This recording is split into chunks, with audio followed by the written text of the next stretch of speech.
Okay. Hello, my name is Mike Hurst from Highland Farm. I'm in charge of growing the plants at Highland Farm, and today I'm going to discuss to you how to fertilize the Arborvitae.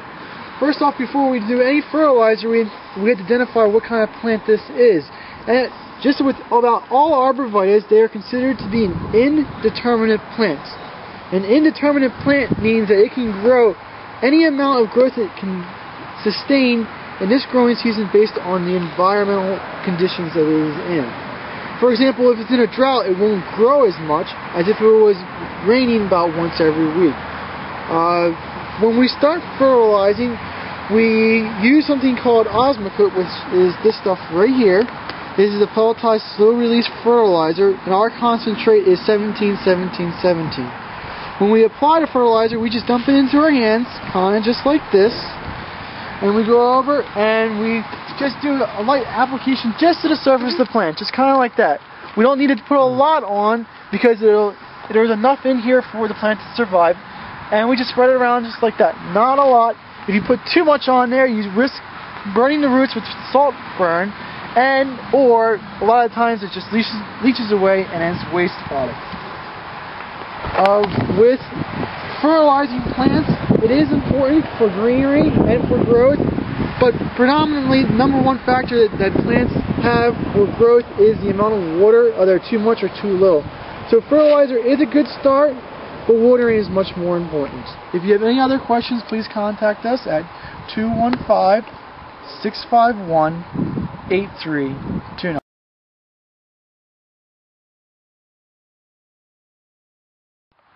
Do you need a deer-resistant windbreak or barrier that's going to help you save energy by cutting winter heating costs? Well, Arborvitaes, cypresses, and cryptomerias may be part of your solution. Many Arborvitaes are really eaten hard by deer. That variety is usually called the American Arborvitae, or one of the cultivars known as the emerald green, and they do get eaten very badly.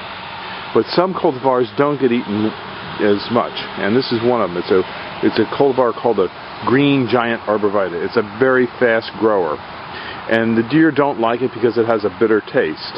The same thing happens with the Highland cypress. It's a fast-growing cypress, and it is deer-resistant. Another one is the cryptomeria. This is Cryptomeria yoshino.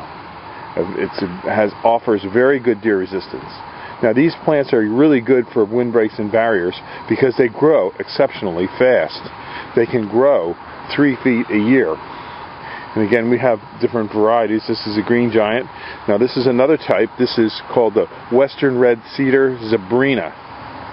So as you can see, we grow quite a few of them. These are just a small batch of what we grow here at Highland Hill Farm. And of course, we have the deer ravaged and really eaten hard, the emerald green. And we grow thousands of them, so we're not going to run out of stock here. And this is Bill. He's our irrigation expert. How's it going today, Bill? Checking things out. Okay. Everything in this nursery is under drip irrigation, and when we install a windbreak or a hedge for you, we always put in this if there's enough trees in the order to warrant it. You can't water 50 trees at a time with a garden hose. It just doesn't work.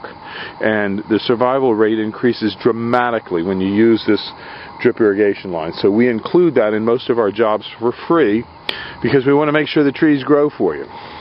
And as you can see, we have quite a few thousands of trees here at Highland Hill Farm. And we ship them all up and down the East Coast. And on this particular farm in Fountainville, we have about 22 acres.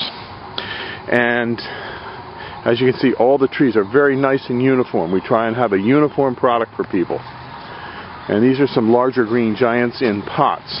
I don't recommend them, but some people want them because they're easier to plant. We prefer to sell a balled and burlap product for the green giant if it's like over 3, 4, 5 feet. These 3-foot green giants in here are easy to plant, and that's a good selection. But when you get a little bit larger, you should go to the balled and burlap. These are white pines, another fast-growing cultivar for windbreaks and hedges. But the problem with white pine is it can be eaten by deer, and you can see the lower branches are sort of deer ravaged here at Highland Hill Farm. Because we have thousands of deer around here. This is in an area where there's a big park. and the park has a lot of deer. This is some of our equipment that we deliver with. And on this truck over here, this is getting ready to go out. This is a truck going out to do a planting. Sometimes we take 1 or 2 MT55s and MT52s with us to do the planting. Over here we have some of our digging equipment for on this farm. This is an S250 Bobcat, and behind it we have our big tree spade. And this is what we use to dig big tree balls with. We also raise a lot of real large eastern red cedars, as well as the larger green giants. This is it shows a little bit of deer damage on it, but not too bad. Grown in this area here, right within about a mile of this particular farm. In this area here we have a couple hundred acres, and in Bradford County we have a couple thousand. And we ship all up and down the East Coast, from North Carolina up to Boston. These are a fast-growing, deer-resistant tree. This is the Norway spruce. So give us a call at 215-651-8329 and get started with saving money with a windbreak and a barrier.